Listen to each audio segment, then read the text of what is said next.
Hello student, welcome you all. In previous lectures, we have studied first chapter of first unit electrostatic, that is electric charge and fields. We have finished it, and now from today onward we will study second chapter of electrostatics, that is electric potential and capacitance. तो पिछले कुछ lecture में हमने electrostatics का first chapter पढ़ लिया है और आज से हम शुरू करेंगे इलेक्ट्रोस्टैटिक्स का second chapter electric potential and capacitance. First of all we will discuss about electric potential. तो सबसे पहले हम इलेक्ट्रोस्टैटिक पोटेंशियल के बारे में डिस्कस करेंगे। इलेक्ट्रोस्टैटिक पोटेंशियल और the electric potential is the amount of work done per unit charge in moving it from infinity to a point in the region of electric field. तो electric potential क्या होता है?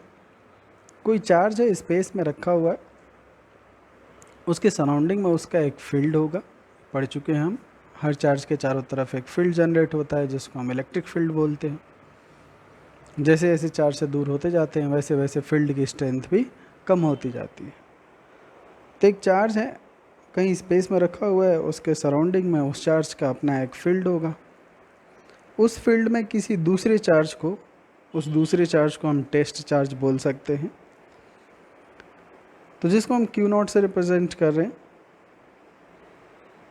तो उस पहले वाले चार्ज को जो कि फील्ड जनरेट कर रहा है, जिसको हम सोर्स चार्ज बोल सकते हैं, तो उस सोर्स चार्ज के फील्ड में एक दूसरा चार्ज है जिसको हम टेस्ट चार्ज बोल रहे हैं, वो ला के रख रहे हैं। जो टेस्ट चार्ज है हम उसे इन्फिनिटी से ला रहे हैं। इन्फिनिटी का मतलब ये होता है कि जब दोनों चार्ज के बीच के इंटरेक्शन ना हो रहा हो तो उस डिस्टेंस को बोलेंगे हम इन्फिनाइट। जैसे मान लो कि कोई सोर्स चार्ज है, 1 मीटर के एरिया में उसके चारों तरफ फील्ड जनरेट हो रहा, उसके बाद का जो फील्ड है वो नेग्लेजिबल अमाउंट का है। तो 1.2, 1.5, 2 मीटर, 3 मीटर, 5 मीटर की ये जो डिस्टेंस होंगी इनको हम इन्फिनिटी बोलेंगे। तो जो दूसरा चार्ज है test charge q naught, 1 metre के ज़्यादा डिस्टेंस से, 2 मीटर, 3 मीटर, इतनी बड़ी डिस्टेंस से लाके हम उस चार्ज के फील्ड में रख रहे हैं। ऐसा करने के लिए हमें कुछ ना कुछ अमाउंट का वर्क करना पड़ा होगा, और जितने भी अमाउंट का हम वर्क करेंगे उस work done per unit charge को ही हम बोलते हैं इलेक्ट्रिक पोटेंशियल। इलेक्ट्रिक पोटेंशियल को रिप्रेजेंट करते हैं हम सिंबल V से, capital letter V। Work done को W से रिप्रेजेंट करें और टेस्ट चार्ज जिसको हम ला के रख रहे हैं उसके मैग्नीट्यूड को रिप्रेजेंट करते हैं Q नॉट से। तो V इक्वल्स हो गया W अपॉन Q नॉट, मतलब work done per unit charge. तो ये इलेक्ट्रिक पोटेंशियल होगा। It is the amount of work done in moving a charge from infinity to a point in the region of electric field. Electric potential जो है ये एक scalar quantity है। इसमें केवल और केवल मैग्नीट्यूड होता है, इसमें कोई डायरेक्शन नहीं होती। हमने पहली क्लास में पढ़ रखा है कि चार्ज दो टाइप के होते हैं, एक पॉजिटिव चार्ज का होता है, दूसरा जो है नेगेटिव चार्ज होता है। पॉजिटिव चार्ज का पोटेंशियल पॉजिटिव सिंबल से रिप्रेजेंट किया जाता है और नेगेटिव चार्ज का पोटेंशियल जो है नेगेटिव सिंबल से रिप्रेजेंट किया जाता है। जैसे मान लो किसी चार्ज की वजह से किसी पॉइंट का पोटेंशियल है 5 वोल्ट और वो चार्ज पॉजिटिव है तो लिखा जाएगा 5 वोल्ट, लेकिन अगर वही चार्ज नेगेटिव है तो लिखा जाएगा -5 वोल्ट। पोटेंशियल के रेफरेंस में जो पॉजिटिव है इसको हम हाई पोटेंशियल कंसीडर करते हैं और जो नेगेटिव है उसको हम लो पोटेंशियल कंसीडर करते हैं। मतलब प्लस का 5 वोल्ट ज़्यादा पोटेंशियल है एज कंपैरिजन विद माइनस का 5 वोल्ट। जबकि हमने चार्ज के केस में पढ़ा था कि +5 कूलम्ब और -5 कूलम्ब दोनों सेम ही चार्ज है, लेकिन यहाँ पे ऐसा नहीं है। पॉजिटिव पोटेंशियल हाई है और नेगेटिव पोटेंशियल जो है वो लो है। पॉजिटिव चार्ज का पोटेंशियल पॉजिटिव लिखा जाता है, नेगेटिव चार्ज का पोटेंशियल नेगेटिव लिखा जाता है। पोटेंशियल की जो एसआई यूनिट होती है वो होती है वोल्ट, जिसको हम रिप्रेजेंट करते हैं कैपिटल लेटर वी से, या फिर हम स्मॉल लेटर्स में वोल्ट में लिखते हैं, VOLT। स्मॉल लेटर से ही लिखते हैं वोल्ट, बिकॉज ये जो यूनिट है एक साइंटिस्ट के नाम पे है, एलेजेंड्रो वोल्टा जो है ये एक इटालियन फिजिसिस्ट है जिसने बैटरी पे काम किया था। तो उन्हीं के रिगार्ड पे जो पोटेंशियल है, इलेक्ट्रिक पोटेंशियल है या फिर पोटेंशियल डिफरेंस की भी सेम यही यूनिट होती है, उन्हीं के रिगार्ड में इस इलेक्ट्रिक पोटेंशियल की यूनिट जो है वो वोल्ट रखी गई। तो V इक्वल्स फॉर्मूला लिख रहे हैं हम W/Q0। तो वर्क की यूनिट होती है जूल और चार्ज की यूनिट होती है कूलम। तो ये हो गया जूल पर coulomb. It means 1 volt equals 1 joule पर कूलम। अगर हम डायमेंशन फार्मूला लिखते हैं इलेक्ट्रिक पोटेंशियल के लिए, तो V इक्वल्स mL/T-3A-1। V का डायमेंशन फार्मूला लिखना होगा तो सबसे पहले हम वर्क का डायमेंशन फार्मूला लिखेंगे, mL/T-2 और डिवाइडेड बाई Q0, मतलब चार्ज का डायमेंशन फार्मूला लिख देंगे AT। तो पता चल जाएगा हमें V का डायमेंशन फार्मूला जो है कितना है। तो ये था इलेक्ट्रिक पोटेंशियल के बारे में कि इलेक्ट्रिक पोटेंशियल है क्या। किसी चार्ज के फील्ड में किसी दूसरे चार्ज को ले आके रखो, इनिशियली दोनों चार्ज के बीच में कोई इंटरेक्शन नहीं था, मतलब हम बोलेंगे कि दोनों एक दूसरे से इन्फाइनाइटली प्लेस्ड है। ऐसा करने के लिए जितने भी अमाउंट का वर्क डन होगा, उस work done per unit charge को हम बोलते हैं इलेक्ट्रिक पोटेंशियल। यहाँ डिनोमिनेटर में वो चार्ज है जो कि टेस्ट चार्ज है, मतलब जिसको डिस्प्लेस किया जा रहा है। जो सोर्स चार्ज है वो डिनोमिनेटर में नहीं लिखा है, इस बात का ध्यान रखेंगे। तो अब इलेक्ट्रिक पोटेंशियल हमने डिफाइन कर लिया। अब हम फाइंड करेंगे कि किसी पॉइंट चार्ज का इलेक्ट्रिक पोटेंशियल जो है कितना होता है। तो इसके लिए हम एक्सप्रेशन डिराइव करेंगे। Now we will derive expression for electric potential due to point charge. तो किसी पॉइंट चार्ज की वजह से किसी पॉइंट का इलेक्ट्रिक पोटेंशियल कितना होता है, इसके लिए हम एक्सप्रेशन डिराइव करेंगे। तो अभी हमने इलेक्ट्रिक पोटेंशियल को डिफाइन किया था V इक्वल्स W/Q0, मतलब work done per unit test charge. तो किसी पॉइंट चार्ज का पोटेंशियल कितना होता है, इसके लिए एक्सप्रेशन कैसे फाइंड करेंगे। डेफिनेशन के अकॉर्डिंग, जैसे सपोज कर लो कि एक चार्ज है Q, इस चार्ज Q के चारों तरफ अपना इसका एक फील्ड होगा। एक दूसरा चार्ज है जिसको हम बोल रहे हैं कि वो Q0 है, इसके फील्ड से बाहर रखा हुआ है।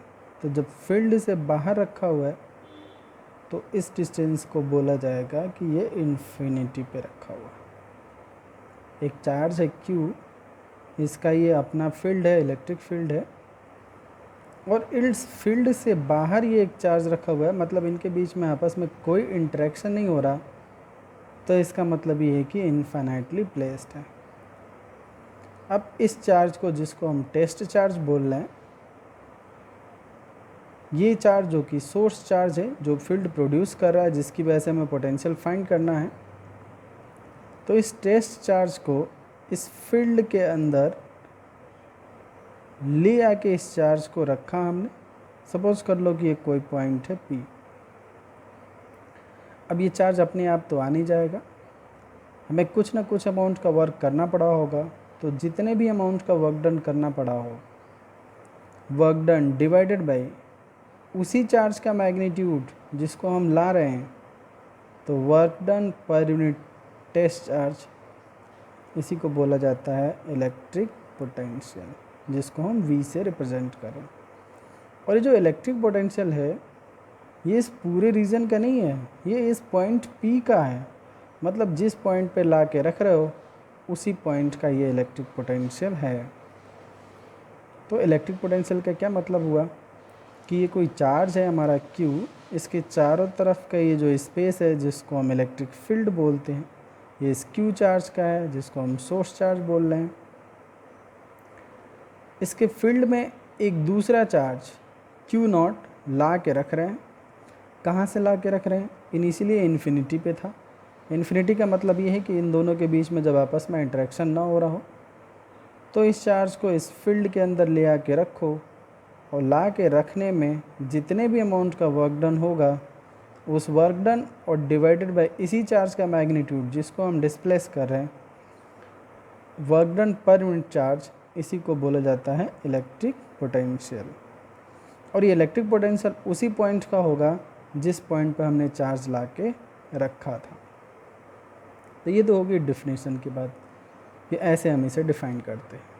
अच्छा, ये टर्म जो है ये बिल्कुल वैसे ही है जैसे 11th में एक टर्म पढ़ा था ग्रेविटेशनल पोटेंशियल, वो भी सेम ऐसा ही था कि ये जैसे अर्थ है और अर्थ के चारों तरफ जो फील्ड है वो है ग्रेविटेशनल फील्ड। एक दूसरा मास है जो कि इनिशियली इन्फिनिटी पे है, और इस मास को हम अर्थ के ग्रेविटेशनल फील्ड में ला के रखेंगे। जितने भी अमाउंट का वर्क डन करना पड़ा होगा उस work done per unit mass को ही बोला जाता है ग्रेविटेशनल पोटेंशियल। तो ठीक वैसे ही टर्म यहाँ पे भी है इलेक्ट्रिक पोटेंशियल। अब इलेक्ट्रिक पोटेंशियल का एक्सप्रेशन कैसे फाइंड किया जाता है तो इसको देख लेते हैं।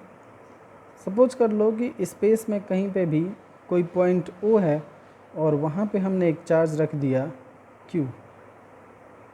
यहाँ पे हमने एक चार्ज रख दिया पॉइंट O पे। इससे R डिस्टेंस पे एक ऑब्जर्वेशन पॉइंट हमने कंसीडर कर लिया P, जहाँ पे हम इलेक्ट्रिक पोटेंशियल की वैल्यू इस चार्ज की वजह से फाइंड करना चाहते हैं। R डिस्टेंस पे है ये पॉइंट। तो किसी पॉइंट का इलेक्ट्रिक पोटेंशियल कितना होगा? Work done divided by charge. Work done किसका? जिस चार्ज को हम डिस्प्लेस कर रहे हो, इस चार्ज को जिसको हम डिस्प्लेस कर रहे हैं, इसके लिए वर्क डन, यहाँ फील्ड में ला के रखने का वर्क डन, और डिवाइडेड बाई इसी का मैग्नीट्यूड। तो अगर हम पोटेंशियल की वैल्यू फाइंड करना चाहते हैं तो सबसे पहले मुझे कैलकुलेट करना होगा वर्क डन, फिर मैं उसको क्यू नॉट से डिवाइड कर दूंगा। तो वर्क डन कैसे कैलकुलेट करेंगे? और वर्क डन जो हम कैलकुलेट कर रहे हैं वो किस पॉइंट से किस पॉइंट के बीच में है? Infinity to a point in the region of electric field. तो जब मैं इस लाइन को हार्ड शो कर रहा हूँ इसका मतलब ये है कि इस चार्ज का फील्ड यहाँ तक है। इस चार्ज का फील्ड आगे तक भी हो सकता है, लेकिन डेफिनेटली थोड़े दूर आगे जाके इसका फील्ड जो होगा वो धीरे धीरे कम होने लगेगा। एक लिमिट के बाद जब इस चार्ज का फील्ड बिल्कुल ही ख़त्म हो जाएगा, जीरो हो जाएगा, नेग्लेजिबल हो जाएगा, तो उस डिस्टेंस को बोल दिया जाएगा कि इन्फिनिटी। तो मान लो कि ये जो हमारा चार्ज है टेस्ट चार्ज क्यू नॉट, वो इनिशियली कहीं इस रीजन में है, इन्फिनिटी पे। इसको ले जाके हमें पॉइंट P पे रखना है, तो उसका वर्क डन हम कैलकुलेट कर लेंगे। फिर चार्ज के मैग्नीट्यूड से अगर हम डिवाइड कर देंगे तो हमें पता चल जाएगा कि इस पॉइंट P का जो पोटेंशियल है वो कितना है। स्पेस में कहीं पे चार्ज रखा हुआ है पॉइंट O पे Q, इसकी वजह से R सेपरेशन पे एक ऑब्जर्वेशन पॉइंट है P, जहाँ पे हमें इलेक्ट्रिक पोटेंशियल की वैल्यू फाइंड करनी है इस चार्ज की वजह से। ये जो पॉइंट P है इस चार्ज के फील्ड के अंदर है। तो एक दूसरा चार्ज लिया हमने जिसको नाम दे रहे हैं हम टेस्ट चार्ज Q नॉट, जो इनिशियली इस Q से इनफाइनाइट डिस्टेंस पे है। इस Q नॉट को पॉइंट P तक ला के रखा हमने। ऐसा करने के लिए कुछ ना कुछ अमाउंट का वर्क करना पड़ा होगा, तो हम वर्क डन कैलकुलेट कर लेंगे और फिर इसी चार्ज के मैग्नीट्यूड से हम डिवाइड कर देंगे जिसको हम डिस्प्लेस करा रहे हैं। उसी चार्ज के मैग्नीट्यूड से हम ला के डिवाइड कर देंगे तो पता चल जाएगा कि हमें पोटेंशियल जो है कितना है। तो अब वर्क डन कैलकुलेट कैसे होगा? तो वर्क डन के लिए हम फार्मूला यूज करते हैं F डॉट x, ये फार्मूला भी यूज करते हैं, और वर्क डन के लिए हम फार्मूला यूज करते हैं dW equals F dot dx। और अगर वर्क डन की कंप्लीट वैल्यू चाहिए तो हम इसे इंटीग्रेट कर देंगे। तो अब ये फार्मूला यूज़ करें या ये फार्मूला यूज़ करें, ये दोनों फार्मूले 11th में बहुत बार आपने यूज़ किया होगा। इस फार्मूले की कंडीशन ये होती है कि जब F जो है कांस्टेंट हो, और इस फार्मूले की कंडीशन ये होती है कि ये फार्मूला तब अप्लाई होता है जब फोर्स जो है हमारा वो वेरिएबल। तो यहाँ पे फोर्स, कौन सा फोर्स लग रहा है? एक चार्ज दूसरा चार्ज किस फोर्स से इंटरेक्ट करता है? इलेक्ट्रोस्टैटिक फोर्स से। और इलेक्ट्रोस्टैटिक फोर्स को हम कैलकुलेट कैसे करते हैं? कूलॉम्स लॉ की हेल्प से। और कूलॉम्स लॉ जो है डिस्टेंस डिपेंडेंट फोर्स है। कूलॉम्स लॉ का यही तो फॉर्मूला लिखते हैं हम, F = K(Q1Q2)/r²। तो जैसे जैसे r की वैल्यू बदलेगी फोर्स की वैल्यू भी चेंज होती जाएगी। तो जैसे जैसे हम इस चार्ज को ला के रखते जाएंगे पॉइंट P की तरफ, शिफ्ट करेंगे, ट्रांसफ़र करेंगे ऐसे, तो ऐसा करने में इन दोनों चार्ज के बीच की डिस्टेंस बदलेगी, और जब डिस्टेंस बदलेगी, चेंज होगी, तो फोर्स चेंज होगा। और जब फोर्स चेंज होगा तो इसका मतलब फोर्स वेरिएबल नेचर का है। फोर्स वेरिएबल नेचर का है तो ये फार्मूला यूज होगा, ये वाला फार्मूला यूज नहीं होगा। तो ये बात हमें समझ में आ जाएगी कि इन दोनों में से यही फार्मूला यूज हो सकता है। अब अगर ये फार्मूला होगा तो इसकी कंडीशन बनाओ, dx डिस्टेंस तक डिस्प्लेस करो। तो हमने कंसीडर कर लिया है कि इस चार्ज के फील्ड में कोई वेरी स्मॉल डिस्टेंस है dx, इतने तक अगर हम डिस्प्लेस कर रहे हैं इस चार्ज Q0 को, तो उसका वर्क डन कितना होगा हम ये फाइंड कर ले रहे हैं। dx डिस्टेंस का वर्क डन dw हो जाएगा। अब फिर टोटल वर्क डन फाइंड करना है तो इंटीग्रेशन लगा के विद इन लिमिट हम इसको इंटीग्रेट कर देंगे तो टोटल वर्क डन पता चल जाएगा। तो केवल dx डिस्टेंस का वर्क डन। अब इस dx जो है ये हम इधर ड्रॉ नहीं कर सकते क्योंकि ये तो इनफाइनाइटली लॉन्ग है, मतलब ये बहुत दूर है, तो यहाँ तो फोर्स ही 0 लगेगा, तो कोई इंटरेक्शन ही नहीं होगा, इसलिए हम फील्ड के अंदर ही शो करेंगे इसे। तो dx डिस्टेंस तक हमने कंसीडर कर लिया है कि जो टेस्ट चार्ज है हमारा Q0 जिसको हम डिस्प्लेस कर रहे हैं, इसको dx डिस्टेंस तक डिस्प्लेस किया, हम इसके पास ला रहे हैं। जब हम इसके पास लाएंगे तो इसका साइन कुछ नहीं लिखा है, इसका भी कोई साइन नहीं लिखा है, मतलब दोनों जो हैं चार्ज वो पॉजिटिव हैं। और जब चार्ज पॉजिटिव होगा तो इन दोनों के बीच में इलेक्ट्रोस्टैटिक रिपल्सिव फोर्स लगेगा, और रिपल्सिव फोर्स जो लगेगा वो ऐसे इस पे बाहर की तरफ लगेगा इस डायरेक्शन में, तो फोर्स इस पे इस डायरेक्शन में लगेगा। मतलब F एंड dx ये दोनों ही एक दूसरे के अपोजिट है। चार्ज जब हम डिस्प्लेस कर रहे थे वेरी स्मॉल डिस्टेंस dx तक, तो उस समय ये जो चार्ज था हमारा Q0, ये पॉइंट O मतलब Q चार्ज से हमने कंसीडर कर लिया कि ये x डिस्टेंस पे है। तो अब वर्क डन कैलकुलेट कर लो इस कंडीशन के हिसाब से, इस फॉर्मूले से, तो हमें पता चल जाएगा कि पोटेंशियल की वैल्यू कितनी है, क्योंकि वर्क डन को हम Q0 से डिवाइड कर देंगे तो पोटेंशियल आ जाएगा। पोटेंशियल का यही फार्मूला है। तो अब अगर हम ये फार्मूला अप्लाई करते हैं तो W = क्या लिखा जाएगा? Integral F dx cos 180 cos 180 क्यों? क्योंकि F and dx both are in opposite direction. cos 180 की वैल्यू होती है -1, तो यहाँ पे लिखा जाएगा -k F dx और इंटीग्रेशन सिंबल है। F की वैल्यू, तो F की वैल्यू कूलॉम्स लॉ से पुट करा देंगे। कूलॉम्स लॉ ही क्यों? क्योंकि इनके बीच में कूलॉम्स लॉ के अकॉर्डिंग ही इलेक्ट्रोस्टैटिक फोर्स एक्ट हो रहा। तो W = हो जाएगा माइनस F की वैल्यू है 1/4πε0, चार्ज का मैग्नीट्यूड है Q और दूसरे का मैग्नीट्यूड है Q0 अपॉन इन दोनों के बीच की डिस्टेंस। तो जब dx डिस्टेंस तक डिस्प्लेस किया था तो उस समय इनके बीच की डिस्टेंस जो है वो x है। r तो फाइनल पॉइंट है जहाँ पे हमें चार्ज को ले जाके रखना है, ये तो लास्ट का पॉइंट है हमारा। तो x² और dx। चार्ज को ला कहाँ से रहे हम? इन्फिनिटी से। तो इन्फिनिटी, और ला के कहाँ पे रखना है हमें? पॉइंट P पे। तो इनिशियली ये डिस्टेंस इन्फिनिटी है और बाद में पॉइंट P पे रखोगे तो ये r हो जाएगी। तो ये इसकी लिमिट हो गई इन्फिनिटी से लेके r तक। चार्ज को ला रहे हैं हम इन्फिनिटी से और पॉइंट P तक रख रहे हैं, तो इस चार्ज और इस चार्ज के बीच की डिस्टेंस इनिशियली इन्फिनिटी हो गई और बाद में पॉइंट P पे ला के रखोगे, मतलब ये r डिस्टेंस पे है। तो इन्फिनिटी से लेके r तक के लिमिट। अब इसको इंटीग्रेट कर देंगे हम, तो टोटल वर्क डन की वैल्यू पता चल गई। फिर उसको क्यू नॉट से डिवाइड कर देंगे तो हमें पता चल जाएगा कि इलेक्ट्रिक पोटेंशियल जो है कितना है। We are deriving an expression for electric potential due to a point charge. We consider that there is a charge Q kept at point O. At a distance r from it there is an observation point P where we have to find out electric potential due to charge Q. तो point P पे electric potential की value find करनी है हमें charge Q की वजह से जो कि r डिस्टेंस पे है। We considered another charge called test charge Q naught, and Q naught is being displaced from infinity to point P.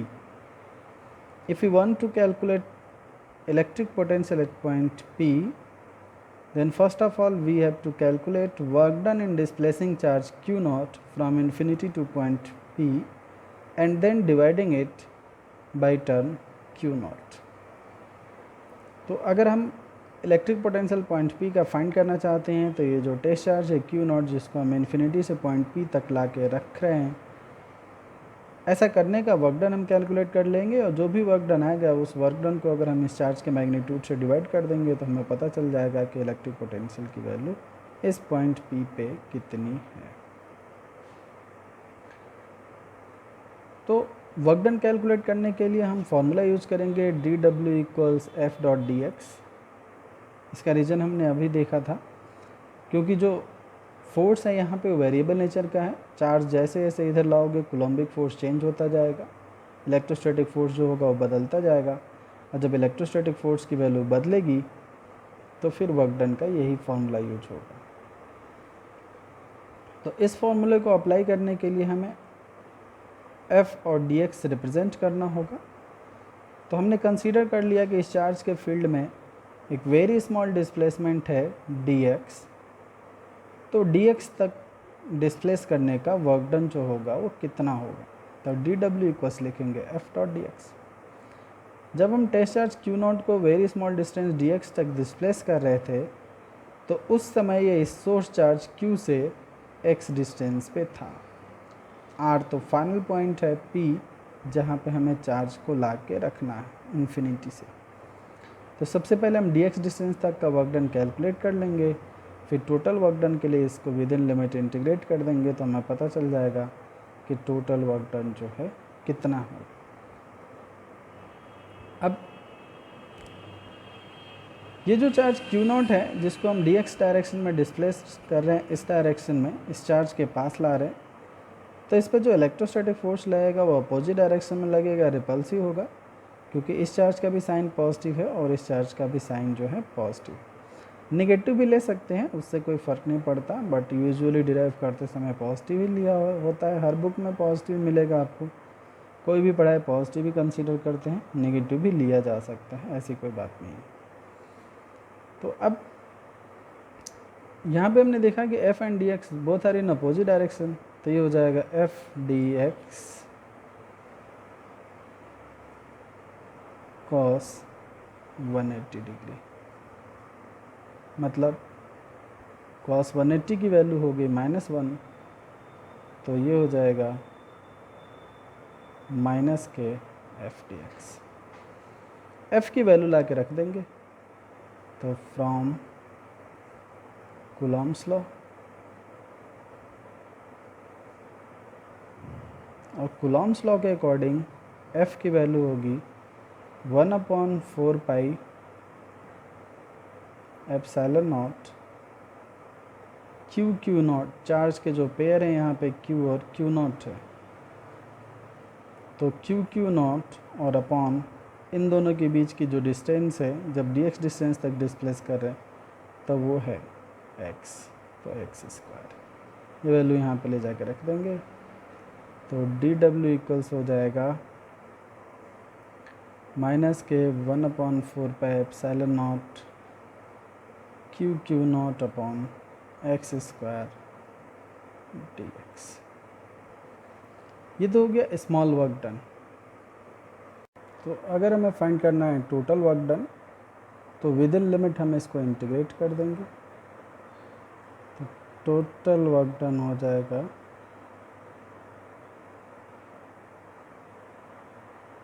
W equals integral dW integral minus sign मैंने बाहर ले लिया 1/4 pi epsilon naught Q naught upon x square dx। अब charge particle को ला कहाँ से रहे हैं? इन्फिनिटी से। तो इन दोनों के बीच की जो इनिशियल डिस्टेंस है वो है इन्फिनिटी। ला के कहाँ पे रखना है? इस पॉइंट P पे। तो चार्ज पार्टिकल Q नॉट जब पॉइंट P पे रखा होगा तो उस समय इस Q से कितने डिस्टेंस पे है? R डिस्टेंस पे। तो लिमिट हो गई। इनिशियल पॉइंट, इनिशियल लिमिट जो है वो इन्फिनिटी है और फाइनल पॉइंट जो है वो पॉइंट P था जो कि R डिस्टेंस पे था। अब जो कांस्टेंट टर्म है उनको बाहर लिख दो। तो Q naught upon 4 pi epsilon not ये कांस्टेंट है, बाहर लिख दिया, माइनस साइन भी है। इंटीग्रेशन के अंदर क्या बचा? x के पावर -2 dx और लिमिट है इन्फिनिटी से लेके अब तक। अब इसको इंटीग्रेट कर दे रहे हैं तो W इक्वल्स हो जाएगा माइनस के Q naught upon 4 pi epsilon not.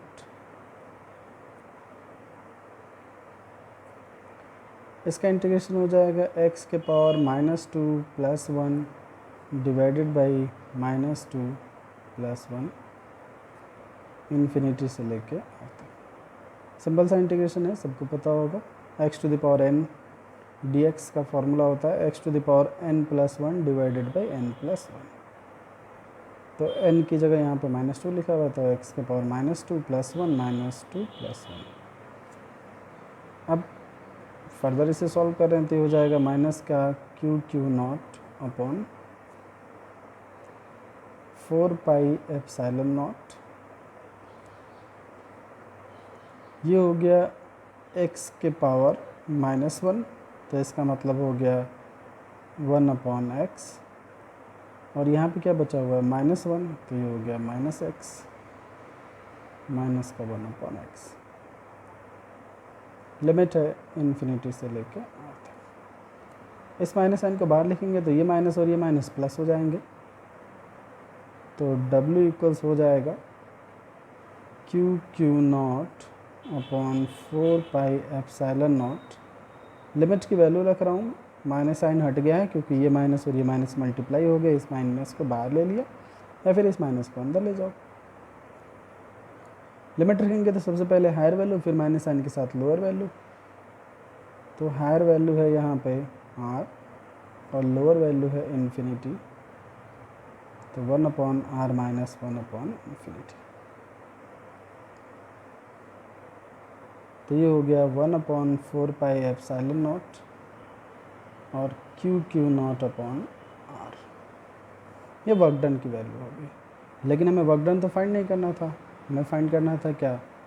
Electric potential. तो V इक्वल्स फार्मूला क्या लिखते हैं हम? W/Q not. तो वैल्यू रख दो यहाँ पे। W की वैल्यू कितनी आई?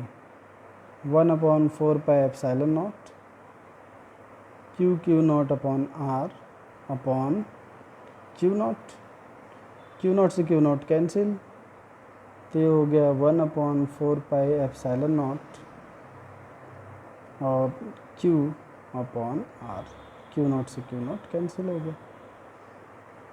तो electric potential due to point charge हो गया 1/4 pi epsilon naught Q upon R।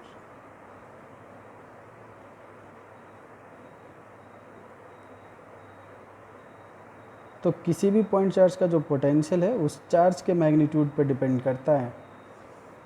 ये जो सोर्स चार्ज का मैग्नीट्यूड है इस पे डिपेंड नहीं करता। ये एक्सप्रेशन में हमारे नहीं आया, ये कम है ज़्यादा है कोई फ़र्क नहीं पड़ता, इस चार्ज के मैग्नीट्यूड पे डिपेंड करता है। जो टेस्ट चार्ज है हमारा इसके मैग्नीट्यूड पे डिपेंड नहीं करता। ये जो हमारा सोर्स चार्ज है जो Q, इसके मैग्नीट्यूड पे डिपेंड करता है। तो इस तरीके से हमने electric potential due to point charge जो है इसके लिए एक्सप्रेशन फाइंड आउट कर लिया। सिंपल है, बस dx डिस्टेंस तक का वर्क डन कैलकुलेट कर लो। वर्क डन का यही फॉर्मूला क्यों लगेगा, क्योंकि फोर्स वेरिएबल है। फोर्स वेरिएबल कैसे पता चल रहा है, क्योंकि चार्ज को डिस्प्लेस कर रहे हैं तो डिस्टेंस चेंज हो रही तो फोर्स वेरिएबल हो गया। अब जब वर्क डन कैलकुलेट कर लोगे तो फिर इसको क्यू नॉट से डिवाइड कर दो। जब क्यू नॉट से डिवाइड कर दोगे तो पोटेंशियल की वैल्यू पता चल गई। तो V इन्वर्सली प्रोपोर्शनल यहाँ पे है R। If you want to plot graph between V and R then there is inverse relation. तो अगर V और R के बीच में हम ग्राफ प्लॉट करना चाहते हैं तो इन दोनों के बीच में इन्वर्स रिलेशन होगा। मतलब जैसे जैसे R की वैल्यू बढ़ती जाएगी V की वैल्यू कम होती जाएगी, तो इस टाइप का ग्राफ जो है बन जाएगा। लेकिन अगर V और 1/R के बीच का ग्राफ बनाना होगा, मतलब V इक्वल्स रिलेशन लिख रहे हैं हम कि Q/R, तो हमें R नहीं 1/R के बीच का ग्राफ बनाना है। तो हम इसको लिख सकते हैं K मतलब 1/4πε0 Q मल्टीप्लाइड बाई 1/R। तो इनके बीच में हमें ग्राफ प्लॉट करना है। तो इस एक्सिस पे लिया है हमने, V को लिया है y एक्सिस पे और इसको लिया हमने यहाँ पे x एक्सिस पे। तो ये जो टर्म बचेगा ये हो जाएगा स्लोप। मैथ में इक्वेशन होती है y इक्वल्स mx। इसका ग्राफ स्ट्रेट लाइन होता है, straight line passing through origin. तो बिल्कुल वैसे ही ग्राफ बना देंगे y इक्वल्स mx के लिए जो ग्राफ बनेगा।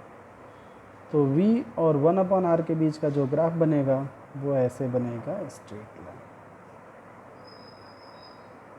स्ट्रेट लाइन ग्राफ में ये जो एंगल होता है इस एंगल को बोला जाता है स्लोप m।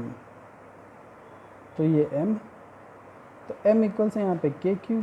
K तो इलेक्ट्रोस्टैटिक कांस्टेंट है, तो m या स्लोप किस पे डिपेंडेंट हो गया, यहाँ पे Q पे।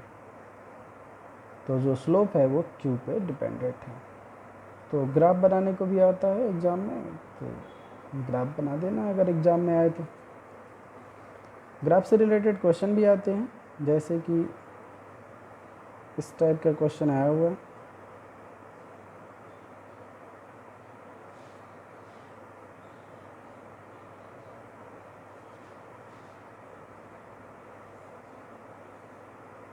V और 1/R के बीच का ग्राफ प्लॉटेड है। ये कोई चार्ज है A, ये कोई चार्ज है B और ये कोई चार्ज है C। ये गिवन है θ1, ये गिवन है θ2 और ये गिवन है θ3। क्वेश्चन में गिवन है कि θ3 is more than θ2 is more than θ1, ऐसे लिखा हुआ। तो चार्ज A, B, C इन तीनों का मैग्नीट्यूड और इनके नेचर को आइडेंटिफाई करना। नेचर का मतलब पॉजिटिव नेगेटिव। तो अभी हमने देखा है कि slope of V and 1/R graph represents directly proportional to Q। तो अगर V और 1/R के बीच का अगर ग्राफ है, V और 1/R के बीच का ग्राफ है, तो ये जो स्लोप है, स्लोप इसको हम थीटा या tan थीटा से भी लिखते हैं और m से भी लिखते हैं। तो ये डिपेंडेंट है किस पे, Q पे। तो जिसका स्लोप सबसे ज़्यादा होगा उस चार्ज का मैग्नीट्यूड सबसे ज़्यादा होगा। तो क्वेश्चन में गिवन है कि θ3 सबसे ज़्यादा है, θ2 से भी और θ1 से भी। तो सबसे ज़्यादा चार्ज का मैग्नीट्यूड होगा C का, फिर A का और फिर B का। तो क्वेश्चन में अगर ये पूछा है फर्स्ट पार्ट में कि सबसे ज़्यादा चार्ज का मैग्नीट्यूड किसका है, तो यहाँ पे सबसे ज़्यादा चार्ज का मैग्नीट्यूड होगा QC का, फिर हो जाएगा यहाँ पे QB और फिर क्या हो जाएगा यहाँ पे QA और फिर हो जाएगा यहाँ पे QB। सबसे कम स्लोप है B का, तो QA। अब अगर मान लो क्वेश्चन में ये बोले कि आइडेंटिफाई करो कि इसमें से कौन सा चार्ज जो है कैसा है। सेकेंड पार्ट में ऐसा बोला हुआ है, तो इसको कैसे आइडेंटिफाई करेंगे? देखो, जिसका स्लोप नेगेटिव है, स्लोप किस पे डिपेंडेंट है? क्यू पे। तो स्लोप अगर नेगेटिव होगा तो चार्ज भी नेगेटिव होगा, तो जिसका स्लोप नेगेटिव है वो चार्ज नेगेटिव है, जिसका स्लोप पॉजिटिव है वो पॉजिटिव है। तो ये जो स्लोप एक्स एक्सिस से ऊपर है पॉजिटिव होता है, ये नेगेटिव होता है। तो यहाँ पे जो क्यू सी है ये होगा नेगेटिव, और Q A and Q B ये जो होगा ये होगा पॉजिटिव। तो इस टाइप के ग्राफ से रिलेटेड क्वेश्चन पूछे जाते हैं। Electric potential due to group of charge. Group of charge है, कई सारे चार्ज है, अगर उनकी वजह से हमें इलेक्ट्रिक पोटेंशियल कहीं फाइंड करना है तो कैसे फाइंड करेंगे? सिंपल ऐसे फाइंड करना, हमें पता है कि इलेक्ट्रिक पोटेंशियल जो है एक स्केलर क्वांटिटी है। तो जैसे ये कोई चार्ज का सिस्टम है, एक्स एक्सिस है, यहाँ पे वाई एक्सिस रिप्रेजेंटेड है, इसमें बहुत सारे चार्ज हैं, Q1 है, Q2 है, ऐसे ही Q3 है, Qn है, और इन सारे चार्ज की वजह से किसी पॉइंट P का पोटेंशियल हमें फाइंड करना है। मतलब ये सारे चार्ज मिलके पॉइंट P पे कितना पोटेंशियल अप्लाई करेंगे ये हमें फाइंड करना है। तो इस पूरी पॉइंट का पोटेंशियल कितना होगा? चार्ज 1 की वजह से पॉइंट P का पोटेंशियल प्लस चार्ज 2 की वजह से पॉइंट P का पोटेंशियल प्लस चार्ज N की वजह से पॉइंट P का पोटेंशियल। इन हर एक चार्ज का पॉइंट P पे कितना पोटेंशियल है सबको कैलकुलेट कर लो। कैलकुलेट कैसे करोगे? एक चार्ज का पोटेंशियल किसी पॉइंट पे कितना होता है यह हम अभी लिख चुके हैं, कि Q/R, के मतलब इलेक्ट्रोस्टैटिक फोर्स कांस्टेंट 1/4πε0। तो ऐसे ही दूसरे चार्ज का, तीसरे चार्ज का, चौथे चार्ज का, सबका फाइंड कर लो और यहाँ पे रख दो, सम कर दो। अब एक बात ध्यान रखेंगे कि जब भी हम ग्रुप ऑफ चार्ज की वजह से पोटेंशियल फाइंड करेंगे तो पॉजिटिव चार्ज का पोटेंशियल पॉजिटिव लिखा जाता है, नेगेटिव चार्ज का पोटेंशियल नेगेटिव, मतलब चार्ज विद साइन लिखा जाता है। तो अगर किसी का पोटेंशियल पॉजिटिव है तो यहाँ पे पॉजिटिव लिखा जाएगा, जिसका नेगेटिव है उसका नेगेटिव लिखा जाएगा। तो इस तरीके से हम electric potential group of charge की वजह से किसी भी पॉइंट का वो फाइंड कर सकते हैं।